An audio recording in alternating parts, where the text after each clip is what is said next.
अस्सलाम वालेकुम। बहुत सारे लेक्चर हमने पढ़े हुए हैं। आज का जो हमारा टॉपिक है that is anatomy of human heart. Time बचाने के लिए मैंने डायग्राम पहले ही बना के रखी है बोर्ड पे, क्योंकि 2G की स्पीड है। तो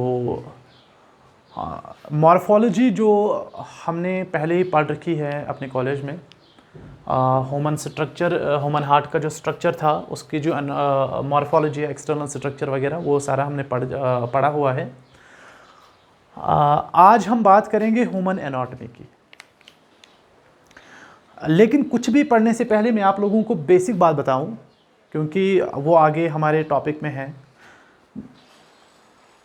first of all we can say that जो डीऑक्सीजनेटेड ब्लड है, डीऑक्सीजनेटेड ब्लड जो हमारी बॉडी के लोअर बॉडी पार्ट से आता है, उनको इन्फीरियर वीना कैवा कलेक्ट करता है और अपने साथ ट्रांसपोर्ट करता है, कैरी करता है into this right atrium.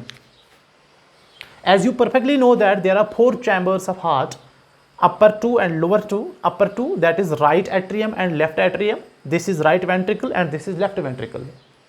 First of all, the deoxygenated blood जो आता है हमारी बॉडी के लोअर बॉडी पार्ट से, उसको कलेक्ट करता है, ड्रॉप करता है into the right atrium, and then similarly deoxygenated blood from the upper body parts from the thoracic part, neck part, it is being collected by the superior vena cava,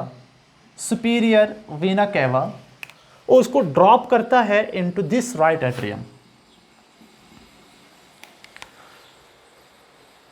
heart का जो अपना deoxygenated blood है, body के different part से तो collect हो गया, लेकिन हार्ट से जो आने वाला डीऑक्सीजनेटेड ब्लड है उसको भी कलेक्ट करना पड़ता है, और थ्रू कॉर्नरी सिनस उसको ड्रॉप करना होता है directly into the cardiac first chamber, that is atrium, right atrium.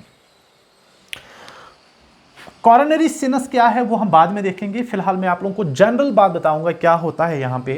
Now after collecting the whole deoxygenated blood, this right atrium gets contracted, जिसको हम बोलते हैं राइट एट्रियल सिस्टोल, या सिस्टोल नहीं तो कॉन्ट्रैक्शन लिख सकते हैं, या सिस्टोल लिख सकते हैं। ये बिल्कुल कॉन्ट्रैक्ट होता है, एंड देयर इज ट्राइकस्पिड वेलो between this right atrium and this right ventricle. Through these apertures the blood will come out from the right atrium into this right ventricle.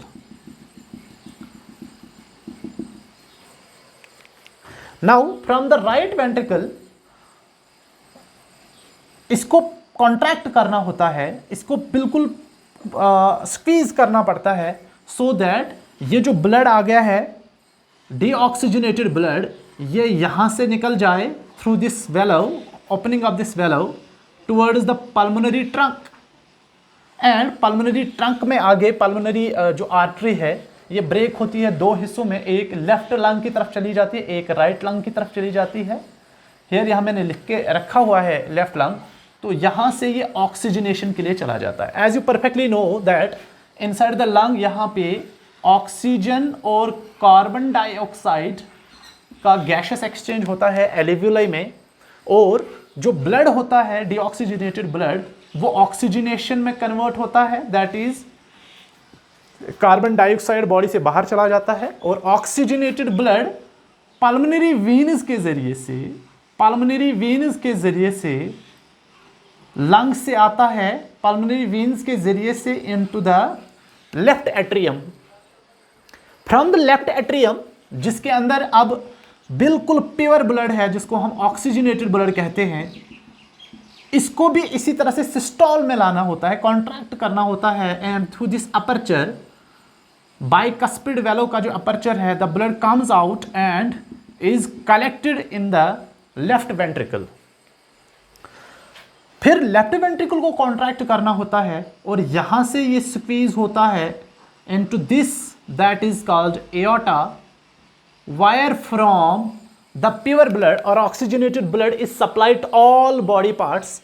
These arteries send pure blood towards the upper body sections, and this is descending aorta which brings pure blood to the lower body parts, and in this way the blood is circulated through all parts of the body. This is general aspect. But so far as the anatomy of heart is concerned, let's move towards the basic thing what we are going to study about the anatomy, that is इस पूरे heart की anatomy को हम divide करेंगे 4 sections में. First of all the first section जिसको हम बोलते हैं राइट एट्रियम, इसके साथ हम पढ़ेंगे ट्राइकस्पिड वैल्व क्या है,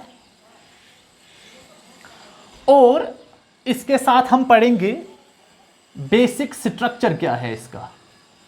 राइट एट्रियम का बेसिक स्ट्रक्चर क्या है, साथ में हम ट्राइकस्पिड वैल्व के बारे में भी देखेंगे. Second thing that is right ventricle. Here पहले सेक्शन में हम इस पूरे एट्रियम को पढ़ेंगे, राइट एट्रियम को, और साथ में ट्राइकस्पिड वैल्व को भी पढ़ेंगे. सेकेंड पार्ट में हम पढ़ेंगे दिस राइट वेंट्रिकल, साथ में हम पढ़ेंगे this pulmonary trunk. Pulmonary trunk जिसमें पल्मोनरी आर्टरीज आती हैं, वैल्व आता है, यहां पे मैं सीधे लिख के रखूंगा, पल्मोनरी ट्रंक के बारे में पढ़ेंगे. थर्ड पार्ट में हम पढ़ेंगे लेफ्ट एट्रियम के बारे में. लेफ्ट एट्रियम के बारे में पढ़ेंगे, साथ में इसका जो बाइकस्पिड वैल्व है जिसको हम मिट्रल वैल्व भी कहते हैं, बाइकस्पिड वैल्व या जिसको हम मिट्रल वैल्व कहते हैं वो भी पढ़ेंगे. बेसिक स्ट्रक्चर पढ़ेंगे, साथ में पल्मोनरी वेन्स के बारे में भी पढ़ेंगे. Fourth thing that is the last important section that is called left ventricle, जिसको हम साथ में पढ़ेंगे एओर्टा के बारे में, और इनके वैल्व के बारे में भी पढ़ेंगे, और डिफरेंट स्ट्रक्चर के बारे में भी पढ़ेंगे. सो पूरे हार्ट को हमने डिवाइड किया है 4 सेक्शंस में. सबसे पहला जो सेक्शन है, the most important section, that is this atrium, that is right atrium. इसका जो बेसिक स्ट्रक्चर है वो हम आज पढ़ेंगे इस पूरे स्ट्रक्चर में. नाउ इस पूरे एट्रियम को आप मान के चलते हैं, ये एक बाउल की तरह है, ये एक बाउल की तरह है, बिल्कुल गोल बाउल की तरह है. और इस बाउल को अगर हमने अंदर से पढ़ना है कि इसके अंदर क्या है, तो हम इस बाउल को लेकर आएंगे और कट करेंगे और थोड़ा सा वो पार्ट उठाएंगे और साथ में अंदर देखेंगे कि इसके अंदर क्या है. हम क्या करेंगे, इस एट्रियम को हमने लाया है, इसको हमने ब्रेक किया है, काटा है, इसको हम उठाएंगे ऐसे, और अंदर से हम देखेंगे क्या स्ट्रक्चर है. जैसे मैंने यहाँ पे बनाया हुआ है, ये एक पूरा एट्रियम है, राइट एट्रियम. इसको मैं लिख के रखूंगा यहाँ पे, right atrium. This is right atrium. हमने राइट एट्रियम को लिया और इसको ब्रेक किया, और एक पोर्शन हमने साइड में ले लिया, जिसको मैंने यहाँ पे सीजर्स के थ्रू देखा है. सीजर्स के थ्रू हमने इसको साइड में लिया हुआ है. जब हम इसको पूरा उठा लेते हैं राइट एट्रियम को, तो हम देखते हैं कि राइट एट्रियम जो बाउल जैसा है, इसके अंदर जो पोस्टीरियर सरफेस है, posterior back surface, posterior surface, और ये जो हमने उठाया है anterior surface. Here I will say that this is called posterior surface. Posterior surface, back वाला सरफेस, पोस्टीरियर को हम बैक सरफेस कहते हैं. और साथ में हमने जो ऐसे उठाया है, तो हमने देखा है this is called anterior surface. Anterior surface, anterior जिसको हम फ्रंट सरफेस कहते हैं, ये हमने देखा हुआ है. सबसे पहले जो पोस्टीरियर सरफेस है, posterior surface, that is smooth surface. कोई पर्टिकुलर रिज्स वगैरह इसके अंदर नहीं होती हैं, लेकिन जो एंटीरियर सरफेस है वो आप देखेंगे वो रिजिड है, रफ सरफेस है. आप ऐसे रफ सरफेसेस में देखेंगे, that is rough and this rough surface is actually due to the presence of muscles. These muscles are present, जिसकी वजह से ये रफ सरफेस है. मसल्स आर प्रेजेंट, ये जो हैं दीज आर मसल्स. और ये मसल्स क्या होती हैं, इनका बेसिक काम क्या है, ये क्या होती हैं, ये हम पढ़ेंगे नेक्स्ट पार्ट में. Thank you so much.